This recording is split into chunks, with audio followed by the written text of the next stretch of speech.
नमस्कार प्रिय विद्यार्थियों, मैं राजेंद्र सिंह यूट्यूब चैनल पर आप सभी का स्वागत करता हूं। आज हम एक शिक्षा शास्त्र के एक प्रमुख टॉपिक पर चर्चा करने जा रहे हैं, जिसको हम शिक्षा के अभिकरण के नाम से जानते हैं। अंग्रेजी में इसको कहेंगे कि एजेंसीज ऑफ एजुकेशन। शिक्षा के अभिकरण क्या हैं? जैसे हमको सबको पता है कि शिक्षा एक सामाजिक प्रक्रिया है। ठीक, शिक्षा एक सामाजिक प्रक्रिया है। मनुष्य जिस भी सामाजिक समूह अथवा संगठन का सदस्य होता है, उसी की सामाजिक चेतना में भाग लेता है और इस अंतःक्रिया के परिणाम स्वरूप उसका व्यवहार प्रभावित होता है। शिक्षा की प्रक्रिया को अग्रसर करने वाले सामाजिक समूहों अथवा संगठनों को शिक्षा के अभिकरण के रूप में जाना जाता है। ठीक, वी.डी. भाटिया महोदय ने कहा है, वी.डी. भाटिया के अनुसार समाज ने शिक्षा के कार्यों को संपादित करने के लिए अनेक विशिष्ट संस्थाओं को स्थापित किया है। समाज ने शिक्षा के कार्यों को संपादित करने के लिए अनेक विशिष्ट संस्थाओं की स्थापना की है या स्थापित किया है। इन्हीं संस्थाओं को शिक्षा के अभिकरण कहा जाता है। ठीक, अब हम बात करें कि शिक्षा के अभिकरणों के वर्गीकरण की चर्चा कर लेते हैं। Classification of agencies of education, यानी कि शिक्षा के अभिकरणों का वर्गीकरण। बहुत सारे विद्वान इसको शिक्षा के अभिकरणों को केवल दो भागों में विभाजित करते हैं। दो तरह से इसका वर्गीकरण करते हैं, औपचारिक और अनौपचारिक। ठीक, दो भागों में ही बांटा है। औपचारिक यानी फॉर्मल और अनौपचारिक मतलब इनफॉर्मल। औपचारिक और अनौपचारिक, फॉर्मल और इनफॉर्मल, दो तरह से इसका क्लासिफिकेशन किया है इसका।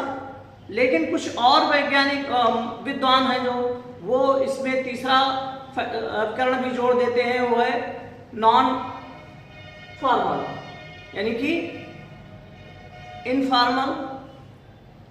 जैसे फॉर्मल, इनफॉर्मल और नॉन फॉर्मल, निरौपचारिक। नॉन फॉर्मल मतलब निरौपचारिक। तो तीन अभिकरण बता देते हैं। ठीक, तो अब ये औपचारिक, अनौपचारिक और निरौपचारिक। औपचारिक जिसको फॉर्मल कहते हैं, अनौपचारिक जिसको इनफॉर्मल कहते हैं, और निरौपचारिक जिसको नॉन फॉर्मल कहते हैं। इस तरह से तीन अभिकरण मुख्य रूप से बताए गए हैं। अब है क्या ये? सबसे पहले हम बात कर लेते हैं शिक्षा के औपचारिक अभिकरण कौन से होते हैं। शिक्षा के औपचारिक अभिकरणों की चर्चा कर लेते हैं। शिक्षा के औपचारिक अभिकरण वे सामाजिक समूह अथवा संगठन होते हैं। शिक्षा के औपचारिक अभिकरण वे सामाजिक समूह अथवा संगठन हैं जिनका निर्माण कोई समाज सोच समझकर शिक्षा के लिए करता है। सोच समझकर शिक्षा के लिए ही करता है। जैसे औपचारिक अभिकरण के अंतर्गत सरकार का शिक्षा विभाग, शिक्षण संस्थाएं यानी विद्यालय, महाविद्यालय, विश्वविद्यालय, इन अभिकरणों द्वारा जिस शिक्षा की व्यवस्था की जाती है उसके उद्देश्य पहले से निश्चित होते हैं। पाठचर्या निश्चित होती है, शिक्षण विधियां निश्चित होती हैं, सारी चीजें पहले से सुनिश्चित होती है। यहाँ शिक्षार्थी शिक्षकों की देखरेख में शिक्षा प्राप्त करते हैं। ठीक, एक शब्द में कहना चाहें तो हम औपचारिक अभिकरण वो अभिकरण होते हैं जिसमें सारी चीजें पूर्व नियोजित होती हैं। ठीक, तो शिक्षा के वह अभिकरण औपचारिक अभिकरण कहलाते हैं जिसमें सारी चीजें पहले से सुनियोजित ढंग से संचालित होती है। एक क्लास निश्चित होती है, क्लास में पढ़ने वाले बच्चों की संख्या निश्चित होती है, पाठचर्या निश्चित होती है, निश्चित समय पर एक परीक्षाएं होती हैं, फिर आगे की कक्षा में उनको प्रमोट कर दिया जाता है, पढ़ा दिया जाता है। तो सारी चीजें और निश्चित समय पर रिजल्ट आने के बाद एक प्रमाण पत्र मिल जाता है। तो शिक्षा के वह अभिकरण जहाँ सारी चीजें पहले से निश्चित हैं वो औपचारिक शिक्षा कहलाती है। ठीक, फिर बात कर लेते हैं अनौपचारिक शिक्षा की, इनफॉर्मल एजुकेशन की। जो इनफॉर्मल एजुकेशन है शिक्षा के अनौपचारिक अभिकरण वह अभिकरण होते हैं, शिक्षा के अनौपचारिक अभिकरण वह अभिकरण होते हैं या अनौपचारिक अभिकरण वह सामाजिक समूह अथवा संगठन हैं जिनका निर्माण सामाजिक संरचना के अंतर्गत स्वतः होता है, सामाजिक संरचना के अंतर्गत स्वतः होता है और जिनके सामने औपचारिक अथवा निरौपचारिक शिक्षा की व्यवस्था का कोई उद्देश्य नहीं होता है। ठीक, लेकिन जाने अनजाने ये बच्चे, युवकों और प्रौढ़ों की शिक्षा को कहीं ना कहीं प्रभावित करते रहते हैं। तो इसके साधन क्या होते हैं? इसके साधन मुख्य रूप से आपका परिवार, समुदाय और धार्मिक संस्थाएं, ठीक, ये इसके अभिकरण होते हैं, इसके साधन होते हैं। तो आप एक शब्द में कहना चाहें तो शिक्षा के वह अभिकरण जिसमें पहले से कुछ भी निश्चित नहीं है, ना उद्देश्य, ना पाठचर्या, ना शिक्षण विधियां, कुछ भी निश्चित नहीं है, ना समय, आप कहीं भी शिक्षा प्राप्त कर सकते हैं, आते जाते, उठते बैठते, खेलते कूदते, टहलते घूमते, कहीं भी कुछ ना कुछ जानकारी आपको मिल सकती है। उसके लिए कोई निश्चित समय नहीं है, कोई निश्चित पाठचर्या नहीं है। हाँ, ज्ञान मिलेगा ये निश्चित है, कब मिलेगा, कहाँ मिलेगा, कैसे मिलेगा ये निश्चित नहीं है और ना उसका कोई सर्टिफिकेट मिलेगा। आप हाई स्कूल में पढ़ रहे हो, इंटर की किताबें, एमए की किताबें पढ़ लो, नॉलेज मिलेगा, लेकिन आपको सर्टिफिकेट कह दो मिल जाए, नहीं मिलेगा। तो आप रास्ते में जा रहा है, कहीं दीवार पर बड़ी सी कोटेशन लिखी हुई है, हम सुधरेंगे जग सुधरेगा, आचार्य श्री राम शर्मा, या इस तरह की बहुत सारी चीजें वॉल पेंटिंग पर की गई है, कोटेशन लिखी हुई है। न्यूज़पेपर देख रहे हो, उसमें से बहुत सारी जानकारी आपको मिल गई, समाचार सुन रहे हो, उससे बहुत सारी जानकारी मिल गई। तो जानकारी कहीं ना कहीं मिलती रहती है, लेकिन उसके लिए कोई प्रमाण पत्र हमको नहीं मिलती है। और जो अनौपचारिक शिक्षा होती है, इसको कह सकते हो जीवन पर्यंत चलने वाली प्रक्रिया है, जो जन्म के कुछ समय बाद से शुरू होकर और मृत्यु तक लगातार चलती रहती है। इसमें पहले से कुछ निश्चित नहीं रहता है। तो अनौपचारिक अभिकरण वह अभिकरण है जिसमें पहले से कुछ भी निश्चित नहीं है।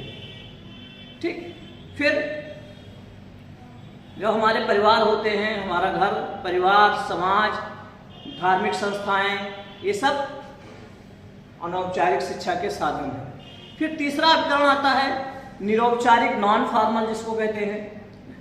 शिक्षा के निरौपचारिक अभिकरण वे सामाजिक समूह अथवा संगठन हैं जो युवकों, बच्चों, युवकों और प्रौढ़ों की निरौपचारिक शिक्षा की व्यवस्था करते हैं। ठीक, इन अभिकरणों द्वारा जो शिक्षा चलती है उसके भी उद्देश्य, पाठचर्या और शिक्षण विधियां आज सब निश्चित होते हैं। जैसे इसमें आप कह सकते हो कि निरौपचारिक अभिकरण वह अभिकरण है जिसमें औपचारिक की तरह ना सब कुछ निश्चित है और ना निरौपचारिक की तरह सब कुछ अनिश्चित है। इसमें पाठचर्या निश्चित होती है, शिक्षण विधियां निश्चित होती हैं, उद्देश्य निश्चित होते हैं, लेकिन ये आपकी सुविधा पर होते हैं कि जो बच्चे औपचारिक शिक्षा से वंचित रह जाते हैं, कहीं शिक्षा प्राप्त नहीं कर पाते हैं, प्रौढ़ों को शिक्षित करने के लिए इस तरह की शिक्षा की व्यवस्था की जाती है। जो रोजगार में कहीं जुटे हुए हैं उनके लिए निरौपचारिक शिक्षा होती है, या किसी कारणवश, आर्थिक कारणवश, सामाजिक कारणवश औपचारिक शिक्षा से वंचित रह जाते हैं, उनके लिए निरौपचारिक शिक्षा होती है। तो इसमें आपका जो दूरस्थ शिक्षा आती है वो इसी के अंतर्गत आती है। माध्यमिक स्तर पर, उच्च स्तर पर, इग्नू, इसके आप दूरस्थ शिक्षा, पत्राचार शिक्षा, प्रौढ़ शिक्षा, ये इसी के अंतर्गत आती है। अब टेलीविजन द्वारा, रेडियो द्वारा जो शिक्षा प्राप्त करते हैं, आपकी सुविधा पर डिपेंड करता है कि आप कब इसको, जब आवश्यकता, आपकी आवश्यकता, आपकी क्षमता और आपकी योग्यता के आधार पर शिक्षा ये दी जाती है। तो इसमें ना सब कुछ निश्चित है और ना सब कुछ अनिश्चित है। पढ़ाई होगी तो उसका सिलेबस निश्चित है, एक उद्देश्य से पढ़ाई होगी, और एक निश्चित, जब आप चाहोगे एग्जाम होगा और एग्जाम के बाद सर्टिफिकेट मिलेगा, ये भी निश्चित है, मार्कशीट मिलेगी, ये भी निश्चित है। तो ये तीन अभिकरण प्रमुख रूप से हो जाते हैं। औपचारिक अभिकरण जिसमें सारी चीजें पूर्व निश्चित हैं, अनौपचारिक अभिकरण जिसमें कुछ भी निश्चित नहीं है, और निरौपचारिक अभिकरण जिसमें ना सब कुछ अनिश्चित है और ना सब कुछ निश्चित है। ठीक, औपचारिक अभिकरण के साधन आपका विद्यालय है, महाविद्यालय है, संस्थाएं हैं, शिक्षा विभाग है, ठीक। अनौपचारिक अभिकरण के साधन जो है आपका घर, परिवार, समुदाय, समाज, राज्य, ये सब अनौपचारिक अभिकरण के साधन है। निरौपचारिक आपका दूरस्थ शिक्षा, प्रौढ़ शिक्षा, ये सब निरौपचारिक अभिकरण के साधन के रूप में आते हैं। कई विद्वानों ने इसको शिक्षा के अभिकरणों को सक्रिय और सक्रिय अभिकरण और निष्क्रिय अभिकरण के रूप में भी इसका वर्गीकरण किया है, विभाजित 2 वर्गों में किया है, सक्रिय अभिकरण और निष्क्रिय अभिकरण। सक्रिय अभिकरण क्या है? सक्रिय अभिकरण वह अभिकरण है, वह अभिकरण जिनमें शिक्षक और शिक्षार्थी एक दूसरे के प्रत्यक्ष संपर्क में आते हैं। सक्रिय अभिकरण वह अभिकरण है जिसमें शिक्षक यानी सिखाने वाला और शिक्षार्थी अर्थात सीखने वाला दोनों एक दूसरे से प्रत्यक्ष संपर्क में आते हैं, दोनों एक दूसरे को से प्रभावित होते हैं और उनको शिक्षा के सक्रिय अभिकरण कहा जाता है। जैसे विद्यालय है, परिवार है, समुदाय है, सामाजिक केंद्र है, इसको सक्रिय अभिकरण की श्रेणी में रखा गया। दूसरे हैं निष्क्रिय अभिकरण। वह अभिकरण, निष्क्रिय अभिकरण वह अभिकरण होते हैं जिनमें केवल एक पक्ष यानी सीखने वाला प्रभावित होता है, सिखाने वाला प्रभावित नहीं होता है। जिसमें केवल एक पक्ष ही प्रभावित होता है अर्थात सीखने वाला प्रभावित होता है, तो शिक्षा के निष्क्रिय अभिकरण कहलाते हैं। जैसे पुस्तकालय, वाचनालय, पुस्तकालय, वाचनालय, ठीक। पुस्तकालय और वाचनालयों में बच्चे दूसरों के लिखित विचारों को पढ़ते हैं, उनसे कुछ सीखते हैं। इस क्रिया में पाठ्य सामग्री निष्क्रिय ही रहती है, केवल लेखक अथवा पाठ्य सामग्री पर पाठक का कोई प्रभाव, लेखक अथवा पाठ्य सामग्री पर पाठक का कोई प्रभाव नहीं पड़ता है, ठीक। इसमें शिक्षक की कोई भूमिका नहीं होती है, ये निष्क्रिय होती है। विद्यार्थी इसमें स्वयं से सीखता है, ठीक। फिर बात कर लेते हैं ब्राउन महोदय। ब्राउन महोदय ने शिक्षा के समस्त वर्गों को का वर्गीकरण किया और उस आधार पर शिक्षा के समस्त अभिकरणों को 4 वर्गों में विभाजित किया। औपचारिक अभिकरण, अनौपचारिक अभिकरण, व्यावसायिक अभिकरण और अव्यावसायिक अभिकरण। ब्राउन महोदय ने शिक्षा के समस्त अभिकरणों को 4 वर्गों में विभाजित किया। औपचारिक अभिकरण, अनौपचारिक अभिकरण, व्यावसायिक अभिकरण और अव्यावसायिक अभिकरण, ठीक। अब शिक्षा के उनके ब्राउन महोदय के अनुसार शिक्षा के औपचारिक अभिकरण कौन से हैं?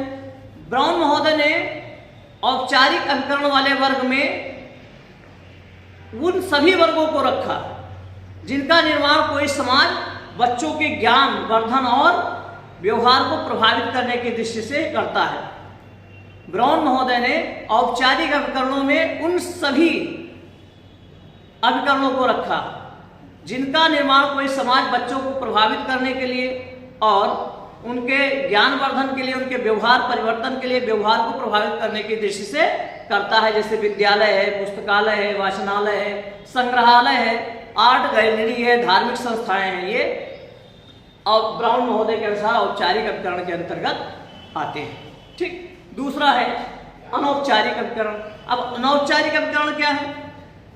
ब्राउन महोदय के अनुसार इस वर्ग में वह अभिकरण आते हैं, ब्राउन महोदय के अनुसार इस वर्ग में वह अभिकरण आते हैं जिनका निर्माण कोई समाज बच्चों के प्रत्यक्ष रूप से शिक्षा देने के लिए नहीं करता, बच्चों के प्रत्यक्ष रूप से शिक्षा देने के लिए नहीं करता, पर वह किसी न किसी रूप में बच्चों की शिक्षा को प्रभावित करते हैं। जैसे परिवार है, खेल है, खेल समूह है, परिवार है, समाज है और राज्य है। ये प्रत्यक्ष रूप में तो नहीं बच्चों के सामने आते हैं, लेकिन अप्रत्यक्ष रूप में बच्चों की शिक्षा को जरूर प्रभावित करते हैं। फिर है व्यावसायिक अभिकरण। व्यावसायिक अभिकरण में ब्राउन महोदय ने उन साधनों को रखा जिनका निर्माण व्यावसायिक दृष्टि से किया जाता है।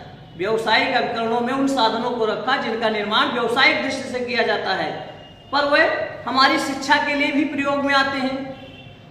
हालांकि उनका निर्माण व्यावसायिक दृष्टिकोण से हुआ, लेकिन हमारी शिक्षा में भी उनका प्रयोग किया जाता है। जैसे समाचार पत्र, पत्रिकाएं, रेडियो, टेलीविजन, नृत्य गृह, नाट्यशाला, चलचित्र, ये सब क्या है?